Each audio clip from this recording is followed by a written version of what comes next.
We're waiting a couple more minutes for everyone who is joining us. Welcome to the VPK Townhall meeting, where you will learn about all things VPK today. Thank you for joining us this afternoon. I feel like I have a podcast or something. Welcome. I will ask you a couple of things. Please stay muted, or we'll mute you throughout the presentation, but please thank you, Sharon, you jumped ahead of me. Please put your name and your center in the chat box, just so we have some attendance for those of you who are participating. We will be recording this, or we are recording this session, so for those of you that would like to listen to it again, or for anyone who cannot participate today, we will be sending it out in connection with a constant contact follow-up within a couple of days as soon as the recording is available to you. So we appreciate you all joining us this afternoon. Feels like it's still morning. So we have a lot of housekeeping items to go over with you regarding VPK today.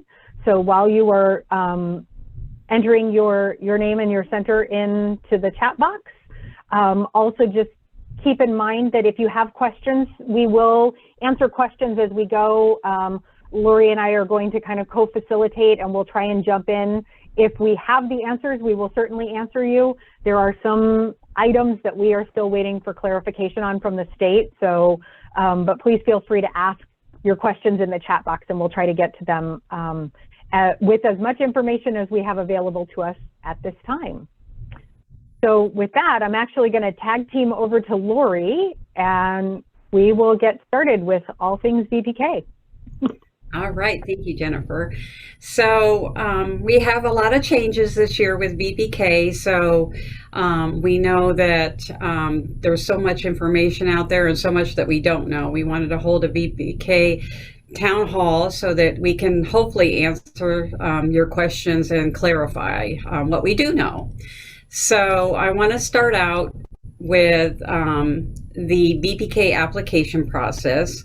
As you know, we are currently reviewing applications, and we just started certifying some VPK applications and initiating contracts. So if some of you are to that point where you received emails from Sandy or Stephanie probably yesterday, a lot went out, you have initiated a contract, you need to go in and sign it.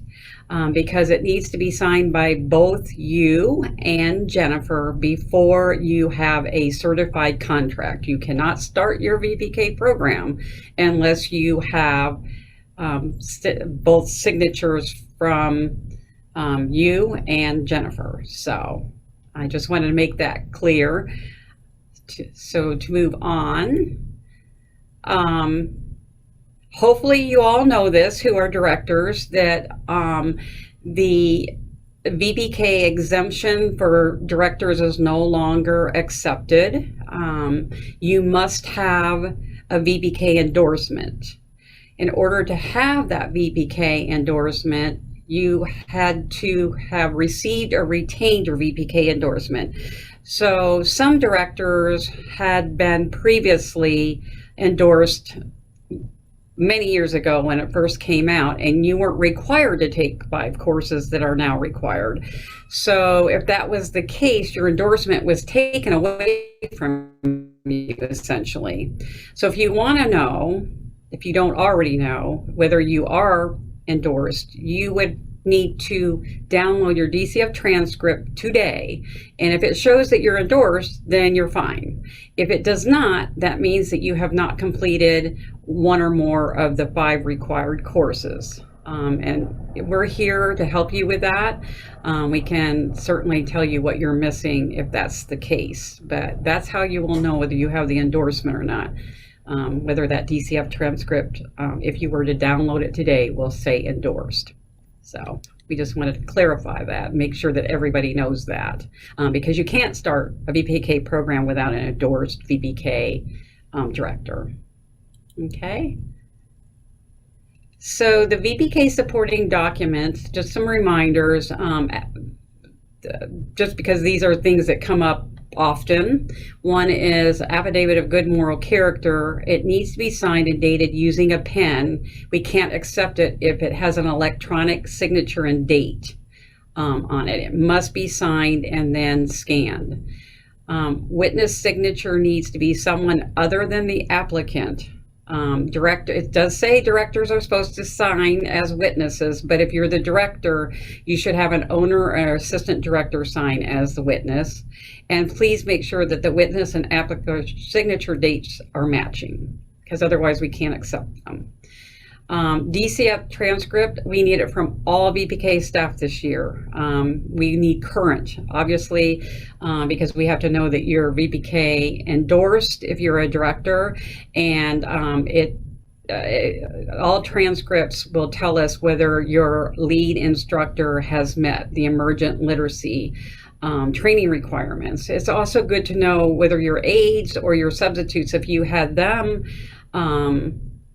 complete the emergent literacy as well, because then those, you already have it on file. And if you need to move an aide quickly who qualifies as a VPK instructor or a substitute in as a lead instructor, it's already there. It makes it very simple for you.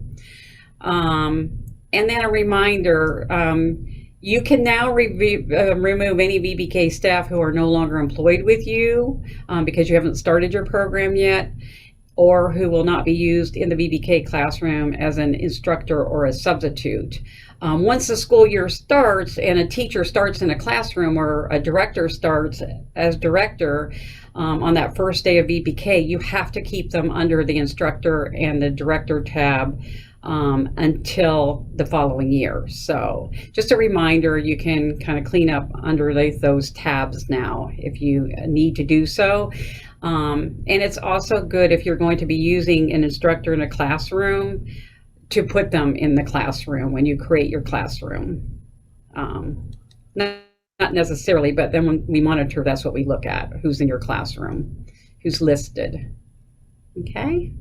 Do we have any questions so far? I see one coming on. Do you need the new DCF transcript or will the old DCF transcript with the VPK endorsement? We prefer to have the new, the most up-to-date version that you can give us, because we won't know. It was sometime in March, I think they took the endorsement away from those who no longer had the endorsement because they didn't have 5 courses. So we would like to have the most up-to-date, because then we are sure that we can approve you as a director, if that makes sense. Okay. Any other questions with that? Okay. If not, we can move on. Okay, so VPK contracts, as you know, yeah, you can move to, oh, you're moved, I'm not moved, never mind.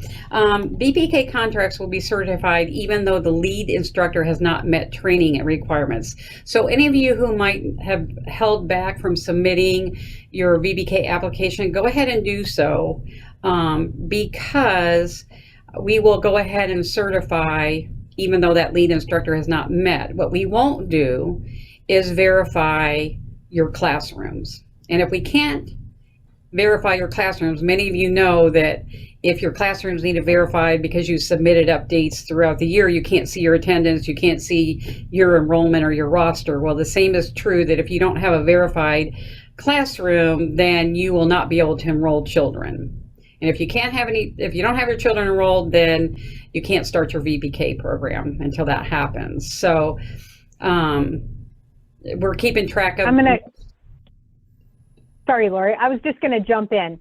In the past, we've tried to do this contracting process and these steps as one smooth process, where we're both signing the contract, you are eligible to offer VPK, and verifying the teacher's credentials and verifying the classroom and allowing you to enroll the children. So it was kind of one process.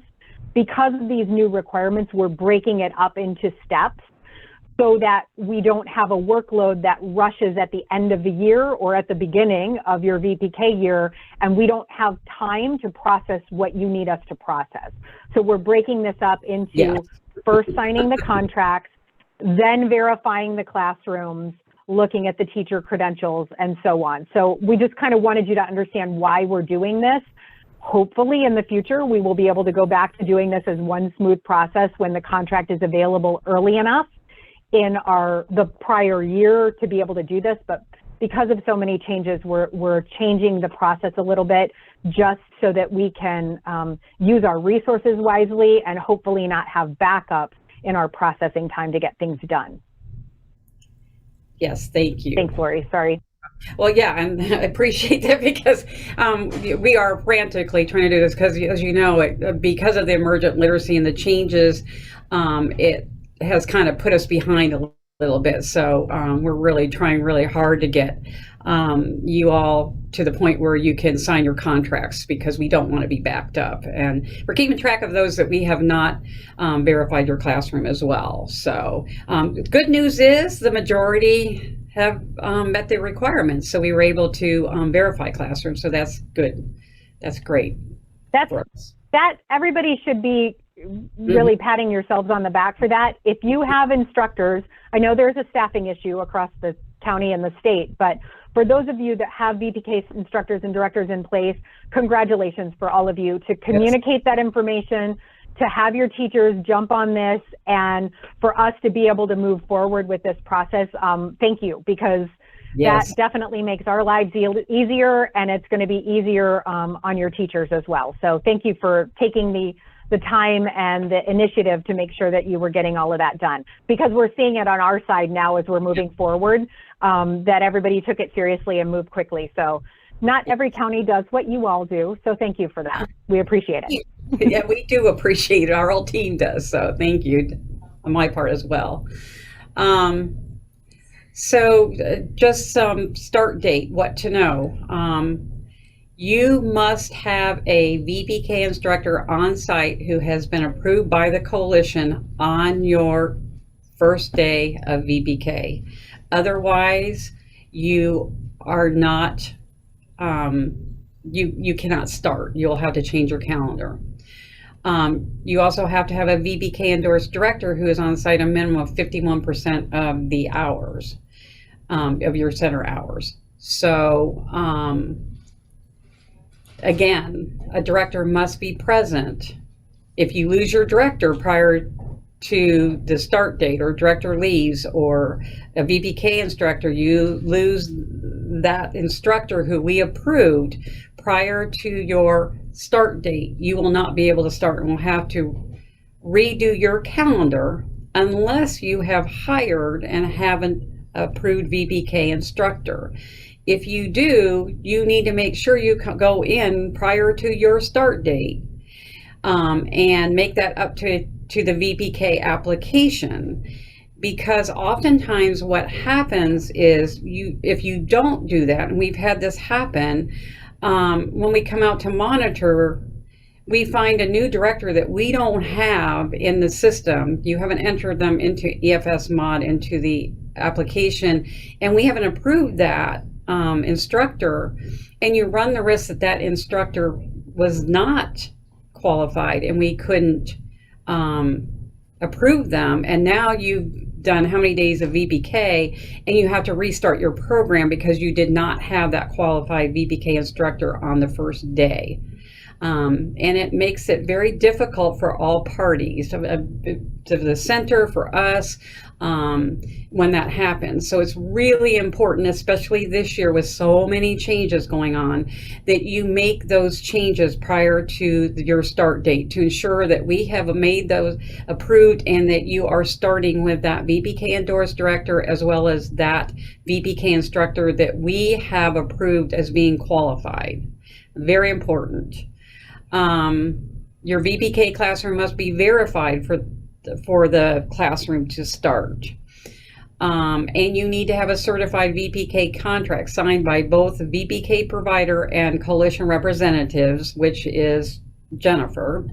And you must have a minimum of 4 children enrolled in the classroom who attend on the VPK program start date.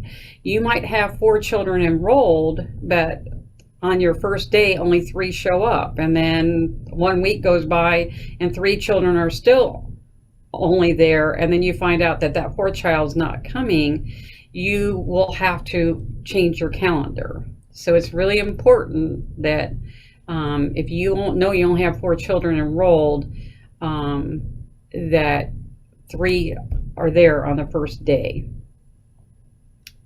Any questions? So I know that's a lot. I'm going to jump in. It is a lot of information, but just for those of you that maybe haven't encountered some of these challenges in the past, it does happen. It's happened to us before and to providers, and chances are, out of all of you that are on the phone, some of you have had this experience where 2 days before your VPK program starts, your director is moving out of state. You thought you had 5 children to start the class, and 2 families don't even tell you that they've moved away until 3 days in. Communicate with us. Let us know what's going on. Lori and Sandy and Stephanie are going to work diligently to help you revise a calendar, how to communicate that with your parents, some methods of redoing calendars. We will work with you to make sure that you can still offer a high quality program to the children and families that have selected your center. We just have to make sure we follow the rules. And what we don't want to have happen is get 3 months in and find out all of the work that you've done, as Lori said, was not by a qualified instructor. We've paid money for something that wasn't qualified. So we want to be as proactive as possible. It's not the end of the world. It does happen. And we will work with you to figure out how to address the documentation requirements and the credentialed staff requirements to make sure that you're eligible. And this year's, there's a lot of changes. So between the staffing issues around the state and the changes with expectations and how we're going to manage and monitor the program and assess the programs, there are a lot of changes. So we are doing our best to set you up for success. So please don't hide that information. Don't not communicate it with us, because we will work with you to support you as you work through those challenges that you face. Yeah, we will walk you all the way through it if you need. We're here to support you. So basically, we will walk you all the way through it until it's correct and good to go. So thank you. Somebody asked about if you are still enrolling, you'll have 1 classroom. You can add another classroom. This would be the time to do that. Just make sure when you do that you send us an email letting us know what you updated, because if we've already certified a contract, or we would want to know that you've updated it so that we can go in and make sure that you can start enrolling. So I would do that now. That's a really good rule of thumb anyway. When you make changes throughout the year, when you update something, send us an email. As much as our provider portal has come a long way from something that we started with in 1819 that didn't really work, it's come a long way, but it doesn't tell us what you've changed or that things are changed necessarily. So when you make those changes, send Stephanie, Lori, or Sandy an email and let them know that you've made a change to your profile. We have a new director, or we've added an additional substitute. Whatever that is, send them an email so that we can prioritize it and we don't miss the work that you've done to be in compliance with the program. It's just a good rule of thumb, because unfortunately the system doesn't tell us you've made those changes. And sometimes we don't know, and we see one update and we verify it and didn't realize there was one in another tab. So because it's very difficult for us when we have to sit and look and search to try to figure out what you've changed. So it also saves us time. So we appreciate that. So next slide. So you know that there's new VPK training requirements for lead instructors. They did amend so that it states that at least 3 5-hour emergent literacy courses are equivalent, and the training course on the performance standards adopted for the VPK program prior to the date of VPK class begins. So you have up until VPK class begins for those of you who still have instructors working on meeting their training requirements. With that being said, If it's the day before you start and you plan on uploading that DCF transcript, and we have a lot of providers doing that, it will be very hard, very, very difficult for us to process those for you to be able to start the next day. So a good practice would be to upload as soon as you get those DCF transcripts, as soon as they have completed. But if it isn't until the day before VPK starts, your start date, you will probably need to change your calendar, because we are not going to be able to process it fast enough to be able to have you enroll the children and be ready to go. I want you all to keep that in mind. Okay. So we have some trainings that we have scheduled coming up. We know that a lot of you are having difficulties, or your VPK instructors, getting into the phonological awareness reflection sessions.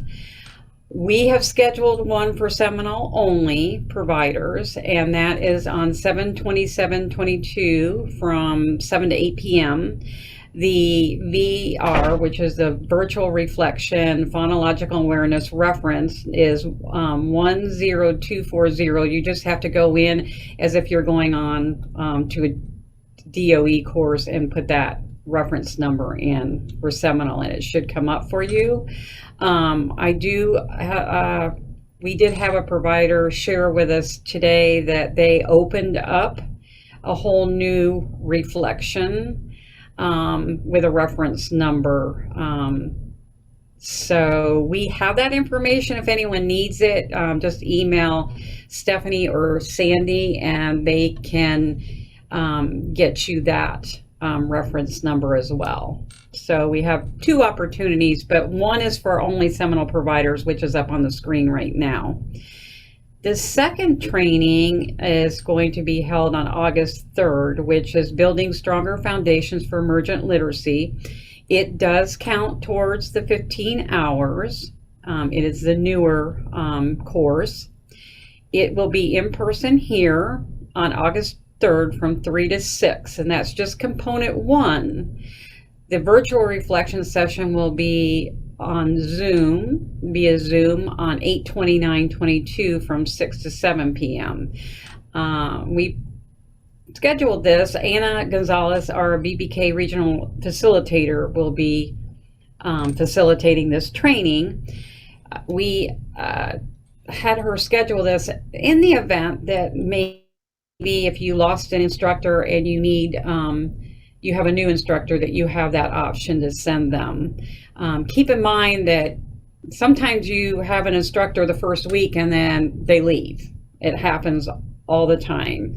In that event, and you have to hire a VPK instructor who has the 15 hours. They can't be approved by us. However, you could use a substitute at that time. You just can't start on your first day with a substitute until that teacher meets that 15-hour requirement. So hopefully that will be helpful in the event that that happens for you, because they will not get the 5-hour credit until component 3 is finished, as many of you know. So, and then the third training, which is set for August 22nd, I don't have the actual registration information for that. It's titled Class to Standards. Anna, this is one of Anna's trainings. It is not a training that counts towards CUs or the emergent literacy. However, it hopefully will help many of you with some class knowledge and how you can plan activities that meet class strategies, as well as address the standards. That makes sense. But more information will be sent after, along with the recording after this. Well, Anna hasn't given me actually the registration for that, but we do have a flyer for Building Stronger Foundations, in which I don't know if Sandy put it in the chat. She may have, but we will also be sending that out as well, along with the recording following this town hall.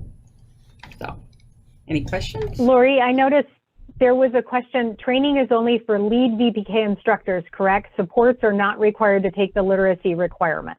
No, it's only lead VPK instructors. That's correct. Thank you. All right. So I'm letting Jennifer take over on this one.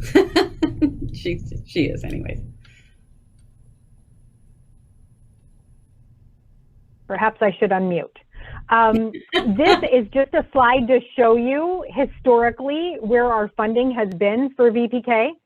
So you can see in the 14-15 year, there is the summer is the bar in red, the blue is the school year, and how much we paid statewide per child.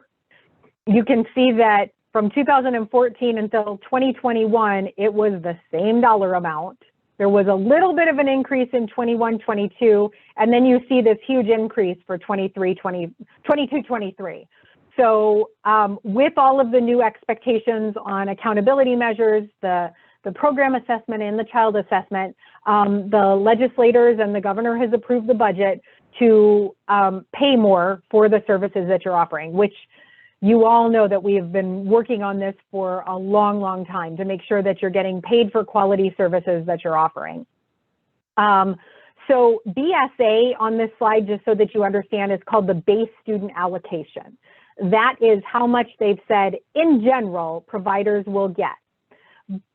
So some of the VPK programs that will pay $15 an hour, we're going to talk about that, and then $52 million in recurring funds. That's really important because recurring funds means that in future years it will continue to be there. It's not a one-time, for example, COVID-related money that they're giving us, and the next year we have to start fighting for that again.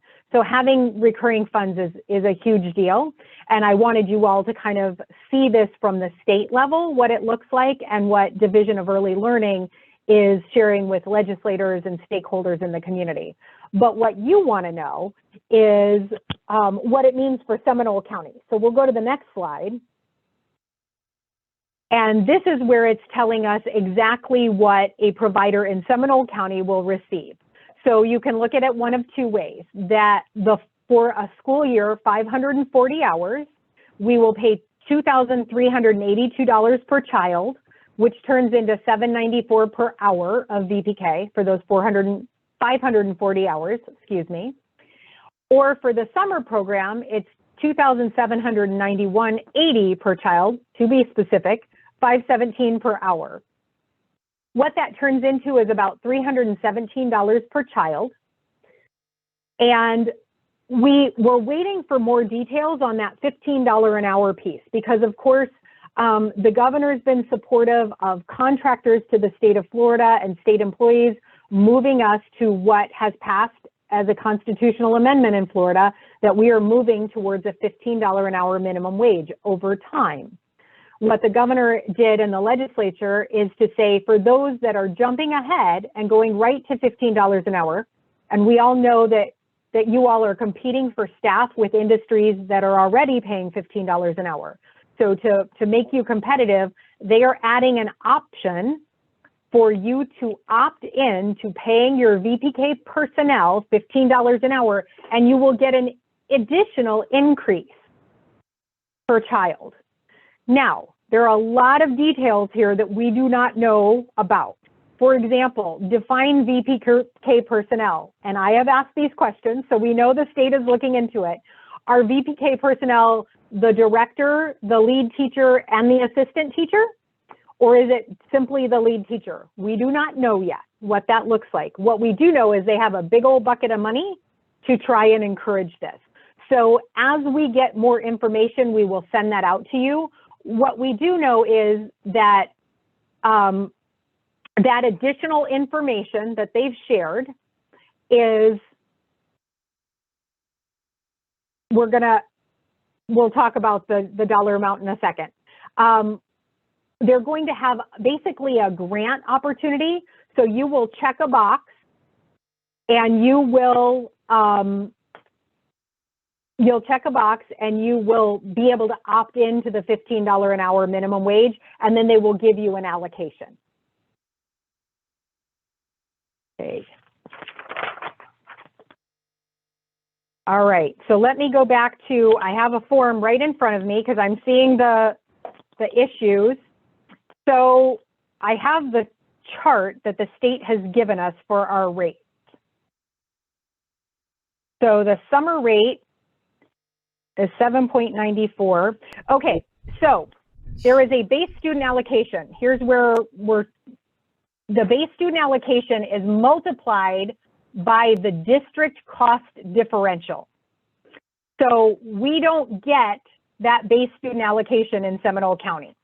In Seminole County, because of the cost of living is a little bit different than other places in the state, we take the 2393 and we multiply it by 0.9951. They do the same thing for school districts. So it ends up with 2381 divided by 540 hours. Oh, they put it in the wrong order. Oh, that's funny. So it's actually 440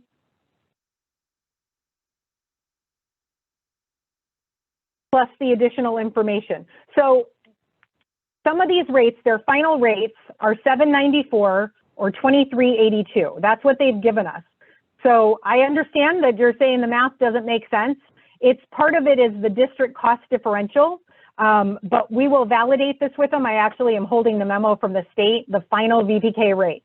For Seminole County, we'll be paying a total of 2382 and 794 is the hourly rate. And for summer, it's 2791.80 and 517, is the hourly rate. So I'll check on that for you because they might be incorporating some of those additional dollars into their rates, but wanted to at least give you these, and I will validate, we'll send it in a follow-up because 794 times 540 hours.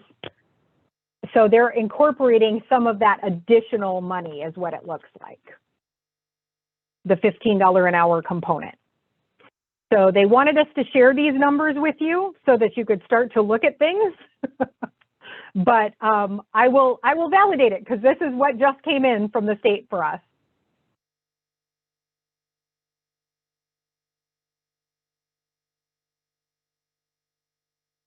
Okay, on the previous slide, it looked like the new rate was $34.21.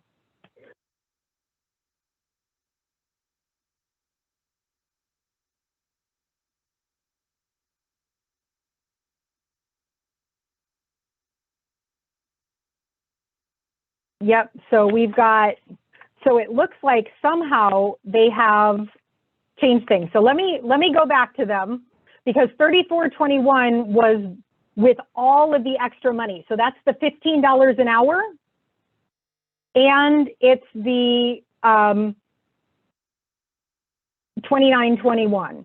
So it's the $15 an hour stuff that is available to you. I know it's a little confusing because they haven't given it to us all at the same time.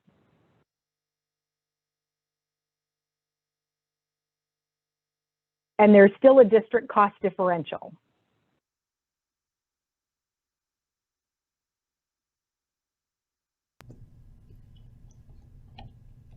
So I will keep working with them on this. I completely see where you're asking questions. So I will go back and ask the state and we'll do a follow-up with you. Completely understand. We took it off of their memo and put it in the slide and now I'm seeing where you're confused, rightfully so. So more information to come on the rates. Okay. All right, so we're going to talk about program assessments. So our new VPK rules require program assessments to be completed in all VPK classrooms using the pre-K class observation tool. And I actually put a picture of it there for you. All of us here in the coalition who are observers have that tool. So just to give you an idea of what class is all about, because it's new to many of you, if you're a school readiness provider, you are already familiar with class. However, our VPK only providers may not be. So it measures the effectiveness of your teacher-child interaction. It is a classroom observation. The score that you get is for your classroom. It's not a teacher score, it is a classroom score. So all pre-K class observers are certified and are required to recertify every year, and all of us can attest to that because we all do it every year. In fact, I just did mine and my knowledge tests. So the class tool is valid and it's reliable. So you can ensure that those who are observing your classroom, your teacher-child interactions, have been certified and they have been trained to do an objective observation using a classroom assessment scoring system. They have a manual. We wanted to let you know a little bit about the program assessment, that you're all required to participate. There are many unknowns about how we're going to move forward. But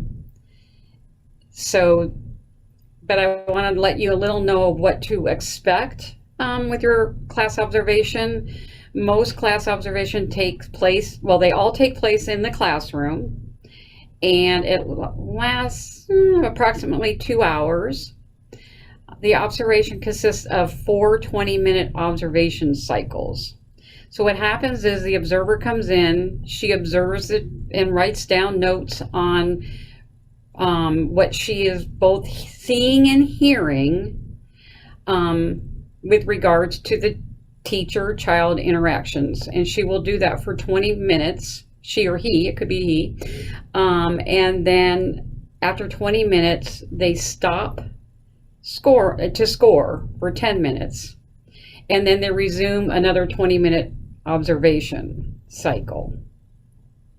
With pre-K, they cannot observe you outside, so that sometimes makes it longer if you go outside during the 2 hour, during the one of the cycles. The classroom score is calculated by averaging the score of all cycles. The composite score is calculated across all classrooms. So if you have more than one VPK classroom, then your composite score will be calculated based on, and it's calculated on a formula, so I can't. Tanya knows more about all that than me because she does it with the school readiness. Your score range can be from a 1 to 7. So VBK programs must meet a minimum threshold, and I know you're going to ask me what the threshold is. It's not set in stone right now, but according to draft, it is a 4, which is the same as what school readiness, this threshold for school readiness. So I would cautiously say that it will most likely be a 4. Programs who score below that minimum threshold will finish the VPK program year, but will not be able to contract the following year. Program assessment composite score also counts towards 50% of your readiness rate. So it's possible you'll meet threshold. 50% of that will go towards your readiness rate. So if you want to know more, because they are doing workshops, they just had some, June 27th, I believe I was on one, for proposed rules and notices having to do with program assessment. They don't have any scheduled right now. However, you are welcome at any time to attend those workshops. They're virtual. sometimes they're in person. You can go to the link that we have put up on the slide, and you will see at the top of the page that you can sign up to be notified when there is an upcoming workshop or hearing. So it'll just have a click here and you just hit that and they will notify you. I get notifications all the time. But it's great for you to be on because you can ask questions during those workshops. So I have a question. Do observers come back more than one time? What if that particular day? That's a good question. There are a lot of unknowns with that, but there are issues with school readiness. There's been a lot of issues of coming out and not being able to assess. Keep in mind that delays. I mean, it's a lot of work on everybody's end, but again, a lot of that is. Those decisions are being made during these role making workshops. So, and I think, Lori, the observers coming back more than one time, that would be if they have multiple VPK classrooms. Yes, yes. And that can happen, that they come several days if you have a lot of VPK classrooms. So yes, thank you, Kalisa. All right. Does outside mean outdoors or anytime out of the classroom? Special class such as music? It means when you're outside on the playground because... Well, there is an exception. There are some... Having that structured activity outdoors. And that would the only exception to an outdoor time. Kalisa's our very experienced observer, so she knows. Yes, that's correct. If they're looking, and I was about ready to say that, it has to be, instruction has to be going on in order for them to be able to observe you. And that's why sometimes when you're outside on the playground, we can't observe. Is because it's not a structured instructional time, if that makes sense. Okay. Any other questions before we move on? I know you're going to have a lot of questions because I've had a lot of questions already about program assessment, but unfortunately there are a lot of unknowns at this point because they are still working on the rule. So, but we will let you know. So what can you do to prepare for your class assessment? Because if your VPK instructors do not know what they're being observed on, oftentimes that can be very unnerving to them. It can be stressful. And we know if a instructor is feeling stress, that's going to affect your whole classroom. It can affect your observation altogether. So my recommendation and best practice would be for your teachers to familiarize themselves with pre-K class and the dimensions. And how can you do that? We have sent out notice for VBK only providers, but even if you're school readiness, we can sign you up to complete the class foundations course. The state gave us 90 slots so far, free of charge, for VPK instructors to complete the class foundations course. We have sent out a flyer. Many of you have taken advantage of it. We don't know if your VPK instructors who we sent the information, the product key code to start class foundations has actually gone in and done so. I have asked someone from from DL if those product key codes sometimes will no longer work. They expire. So I've asked if there's a certain time period where they have to have done that, and she's finding that out for me. But you don't want to run the risks that could happen. So if I have sent your VPK instructors the class foundations and they have not yet started, I would encourage them to do so, because I will continue to send them per request, and the first 90 that get in will get in, basically. Because what happens often is teachers will sign up instructors and then they don't follow through, they don't do it, and they've taken a spot away from somebody else. And out of fairness to everybody, the first 90 who actually log in and register are the ones that are going to be able to complete the Class Foundations course at this point in time. But it is a great way, not only to get CEUs, but to learn, to be familiar with class and what it's all about. Oh, did it say it was good for 1 year? I think you're right, Catherine, now that I recall. So thank you. As far as the VPK staff, another way is we do have some old class pre-K dimensions guides that are helpful if teachers went and read. They have some strategies that you can implement in the classroom that go with each dimension.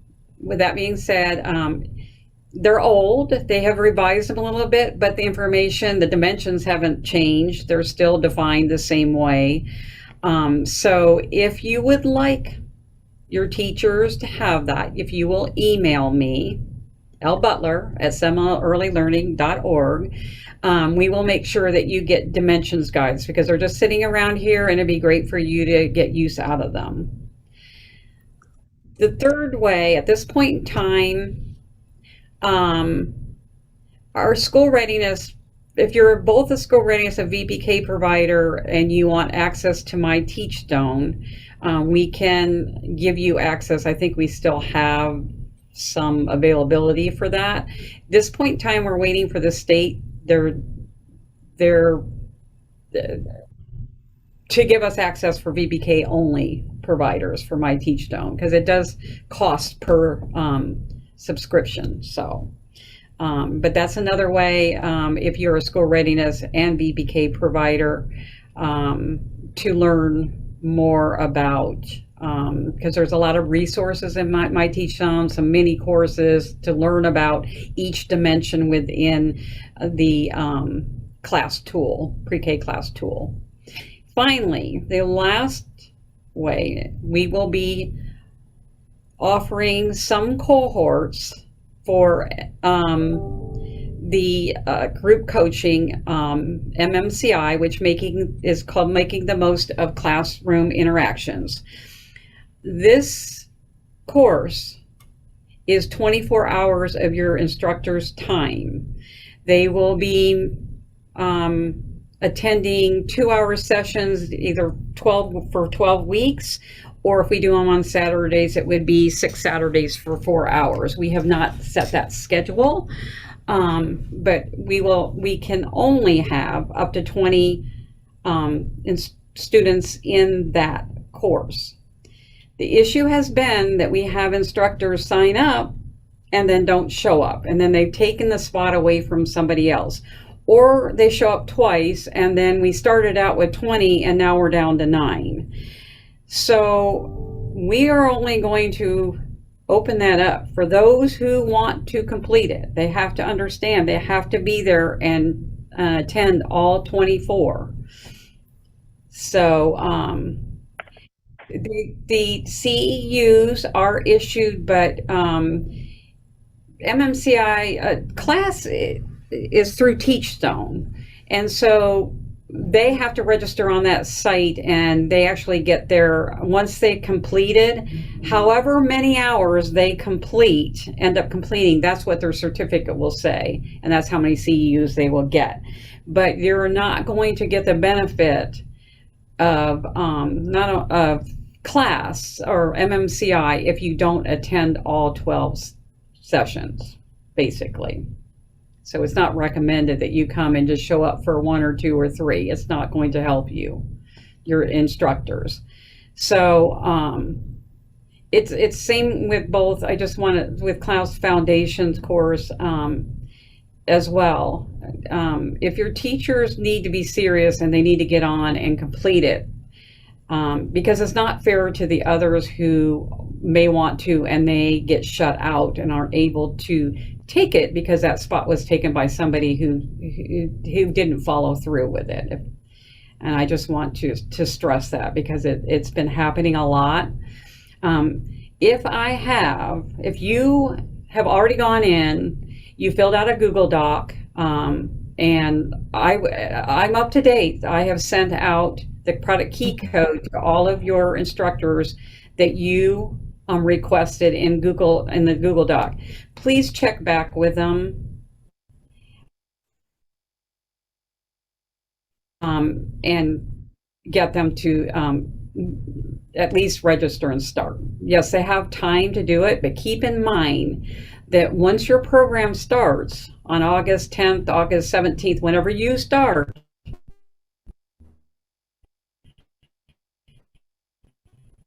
you can have a class assessment at any. Your teacher know and understand class, the better it's going to be for them when they are observed. I mean, they'll be more comfortable because they know what they're being observed on. But it's also great because it improves their interactions and it improves the outcomes for children, and that's what's most important. That's why we're implementing it. So, any more questions? Okay, we can move on. So now we also have a new progress monitoring child assessment, FAST, using STAR literacy.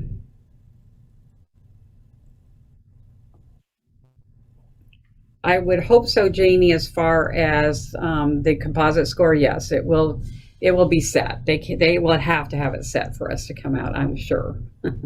So yes.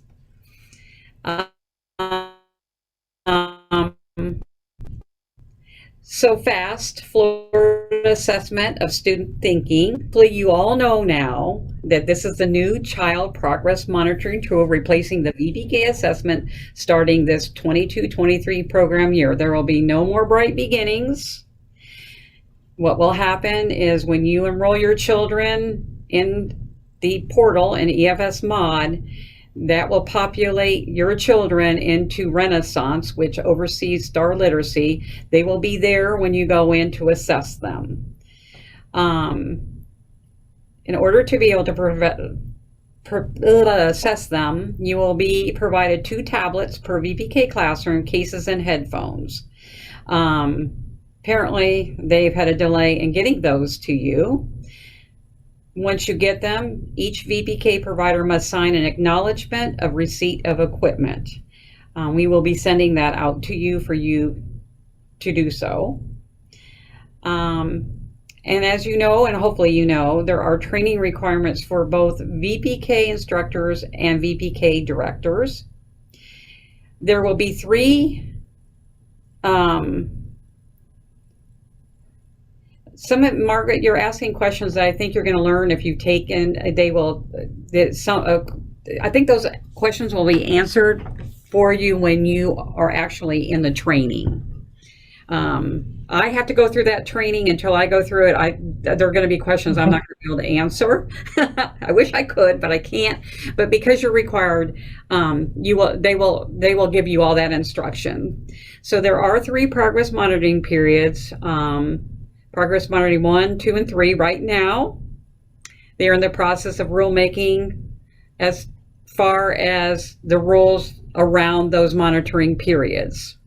It appears as if the first will be in the first 30 calendar days, but then I saw language for the third one rather than calendar days, it said instructional days. So I don't know. So we just have to wait and see until that's finalized. And then period 2 was like 40 to 60%, between 40 and 60% of the VPK hours completion is what I understand. But again, these are all in draft. So until we get it finalized, we won't know.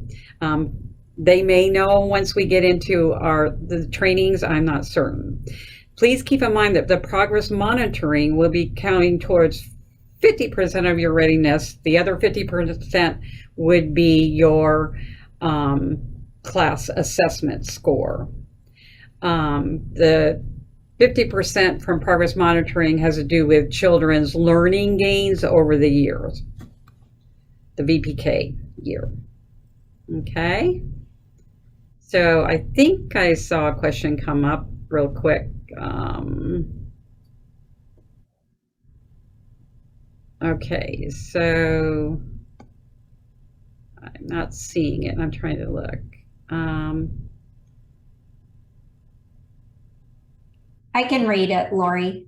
After the webinar on FAST, they directed me to ask if I am the director and the one who will be administering the assessment. Will I be required to take both webinars, meaning the webinar for the director and right. And I'm going to answer that question on the next slide, I believe. Yes, VPK directors who are lead instructors should complete the training for program administrators.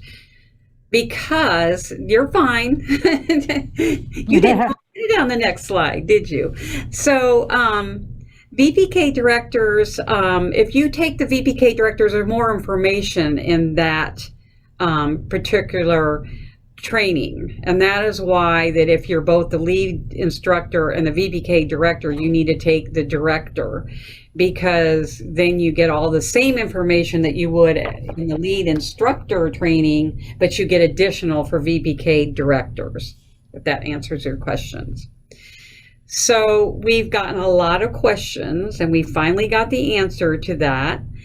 All VPK programs, including those already completed as part of the pilot program, will be expected to complete the new training sessions for FAST using STAR Early Literacy as part of a verification process for meeting training requirements. That's exactly how they answered it, and I put it right in the slide that way. So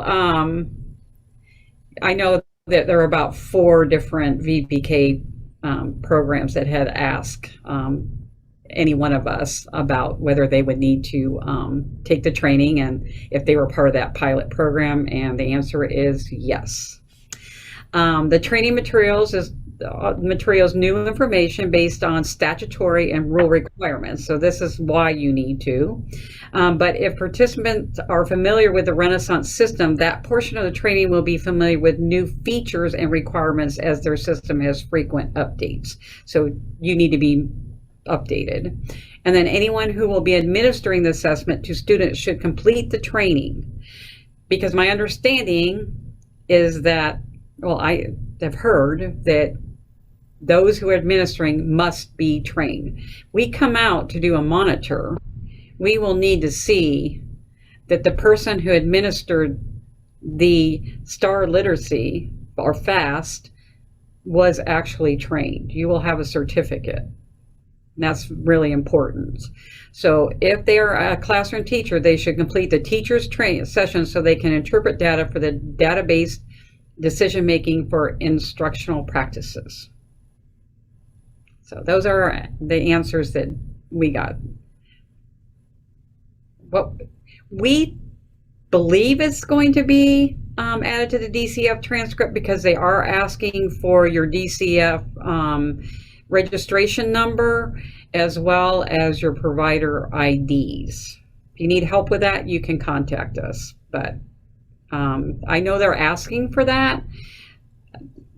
So, and I believe that that was the reason. But like I said, I don't know that for sure, but I would think so. Yeah, they said it took an upload. They haven't gotten it yet, so Melissa got that. Thank you. All right. So, for any of you who have not signed up for trainings, you need to do so ASAP. You should have received a memo that looks like what is on the screen. And there were 2 pages to it, and the second page had information for registering for. You should have gotten one for VPK administration, which would be directors, and you should have gotten one for VPK instructors too. If you did not, Sandy just shared in the chat box that you can, if you can grab it, both the instructor and the administrator memos that came out with the registration information. Or there's also a link that you can see on this slide as well that takes you directly to the DEL website that gives you that same information, and you can access it there as well. Okay, but again, if you contact us, we can also attach it to an email and send it to you. All right, we want to make sure everybody gets in there. It's done. All right. And Kalisa just put the link in the chat box so you can grab it there as well. Thank you, Kalisa. Thank you, Sandy.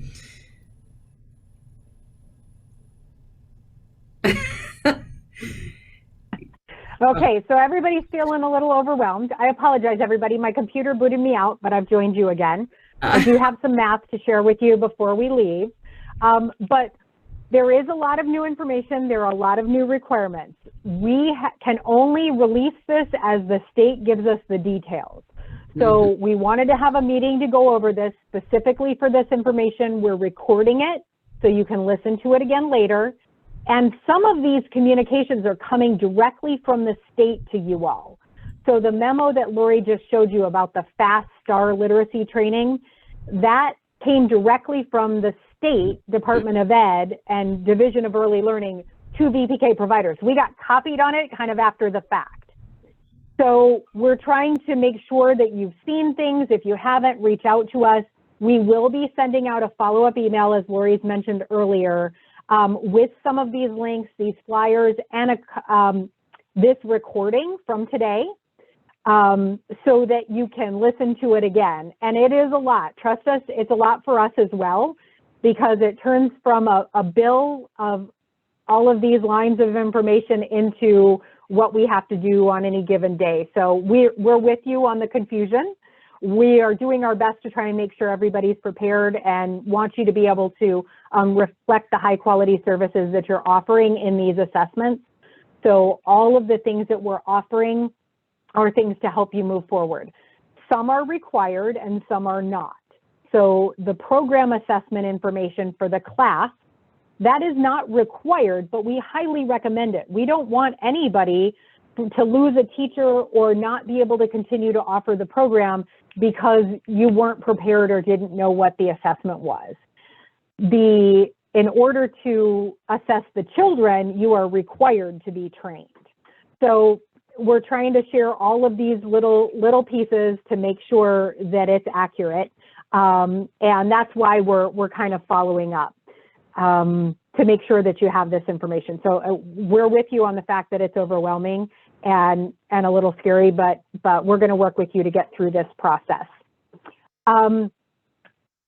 Before we go on to the next piece, can we go back to our slides on the numbers? Because I did my math while my computer was rebooting. So hopefully we can all be a little more informed about our rate.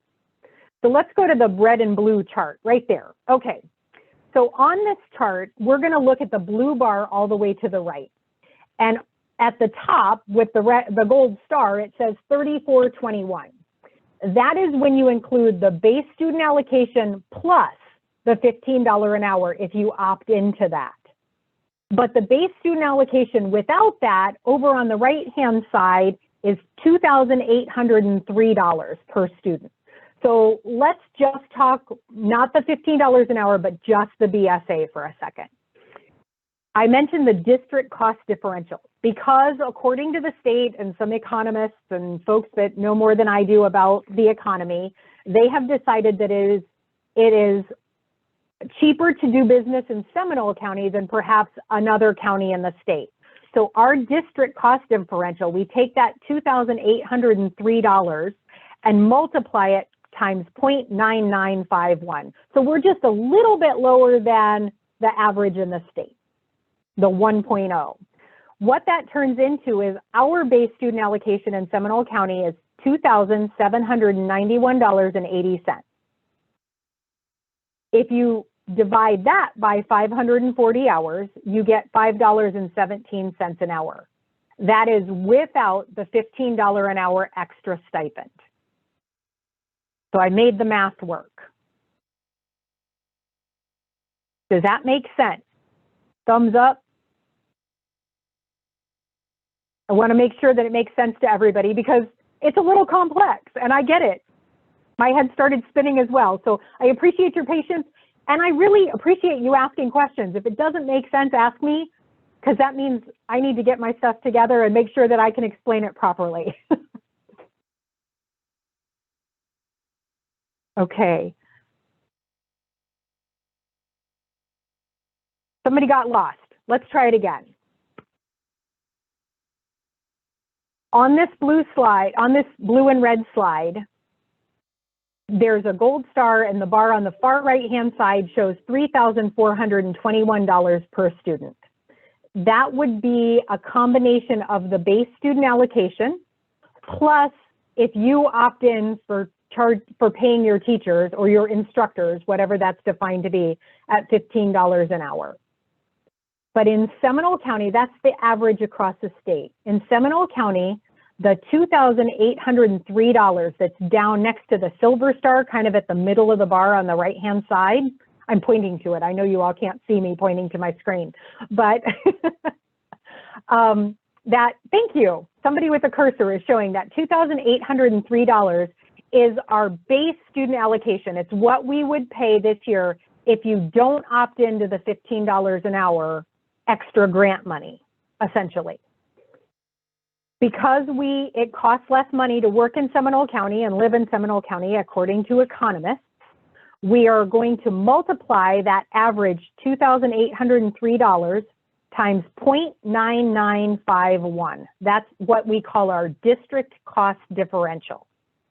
And what you end up at is a Seminole County base student allocation. So per student for the school year, we will pay $2,791.80 per child, assuming that child attends 80% and we can pay 20% absences and they didn't enroll late, like all of those nuances, but that's how much we'll pay per child. If you divide it by 540 hours, it's $5.17 per hour that we're paying per child for VPK coursework during the school year. That help? I know it's complex. Yes, I absolutely, Catherine, you made a very good point. From budgeting and teacher contract standpoint, it's very important to know if personnel includes assistants. So we have asked the state because we had the exact same question that you did. Who does that include? And we are waiting for that. So yes, as soon as we know, now the state may send it to you before we get it, because sometimes they do that, our friends at DEL, but if not, we will definitely share that with you as soon as possible. But we definitely wanted you to know that at least that base student allocation, that $2,791.80 per student, you can count on. Thank you for that. And I appreciate your patience with me. So I think we have one more piece to go through. Let's go all the way to the end because there's another resource that we wanted to share with you all. We have a great partnership with the Department of Health in Seminole County, and they are participating and are offering a Healthiest Weight Florida coordinator. So they've identified somebody and they've gotten a grant to help with obesity prevention and healthy habits in young children. And what they're doing is they're going to have, and we will send this out to you, 2 virtual meetings. They'll be about an hour long, 45 minutes to an hour long, not very long. But the goal is to tell you about the services because Ethel will be basically a coach to assist you in going through an assessment called the Go Knapsack.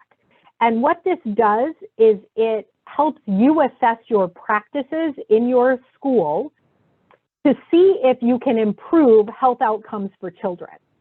And this can actually be tied, if you do this assessment, you can tie it to something called Florida's Heroes, and you can be identified as a Florida Heroes school, and you get some incentives, you might get some materials, and you can be recognized, certainly to the families that you serve, as a Florida hero, having healthy habits that you're starting with the children early. So it does help to make changes to improve children's health. I happen to be actually on the state Florida Heroes advisory committee with a lot of health department individuals, and we've asked them to take a look at how this aligns with the class assessment tool. But I know many of you do all of these things, or a lot of these practices, as far as health practices in the classroom, your menus, the food, your outdoor time, you know, activity time, those kinds of things. This tool, the Go Knapsack tool, helps you assess yourself and set some goals as to where you and your team members would like to go with healthy habits in the center. So we just wanted to make sure you were aware of this. I believe we're going to record it, I think, Stephanie. So we will record these webinars and send it out electronically as well. We try to do that because not everyone can meet these times, but please participate if you're available. Again, it's a short meeting that the health department is going to, Ms. Ethel Smith from the health department will facilitate. And we just want you to know about this resource. The state has these resources for you, and we wanted to make sure that you were aware of them. So I wanted to share that also. I did the and I see another.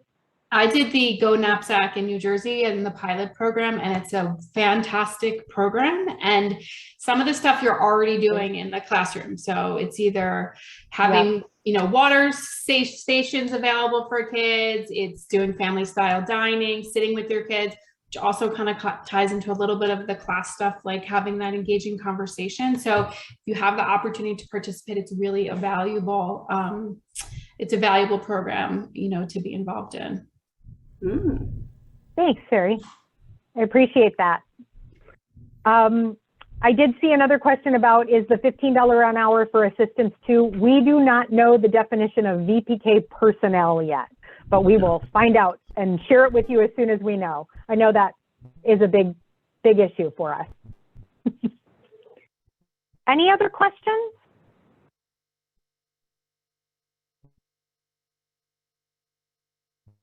Again, we've got some follow-up emails coming out to you with links and flyers, training information. It takes us a couple of days for those of you that maybe have seen these in the past to download our recordings from Zoom, and we'll send that to you.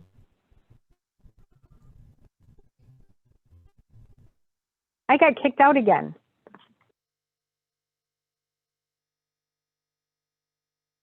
All right, can anybody hear me?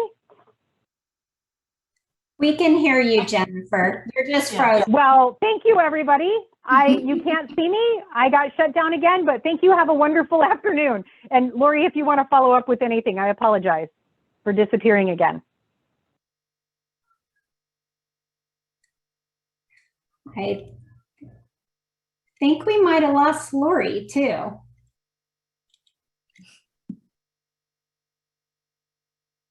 Tanya?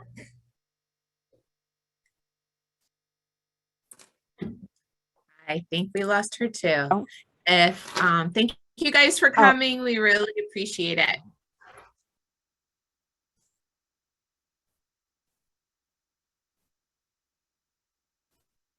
Marco Polo, we are going to be sending, I've got some information from them. Thank you for asking about Marco Polo. I am getting information from them this afternoon, so probably in the next week or so, we'll start to schedule the information for Marco Polo. Thanks for asking. Yes, that's coming.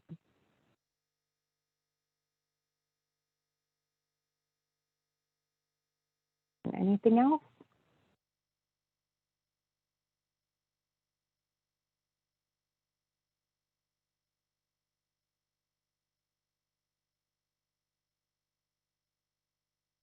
I see a question about our professional development and workforce grants. Yes, our workforce grant is coming out in addition as well.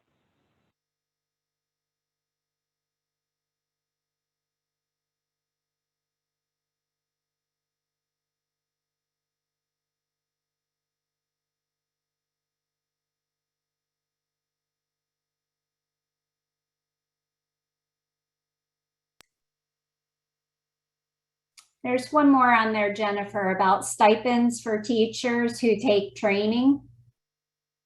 Yes, that's our workforce grant, and that will be coming out in the near future. We're trying to tie up the end of last fiscal year's grants, and then we will be sending that out probably in the next week or so. That's our workforce development grant.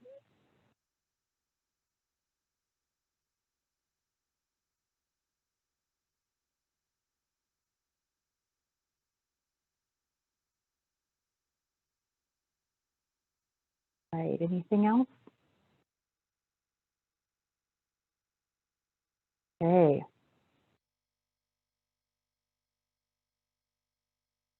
Yes, there will be more grants coming for staff training. Thank you.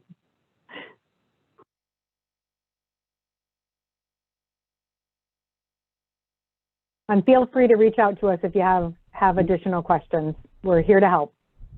Yep. Right. Thank you, everybody. Thank you.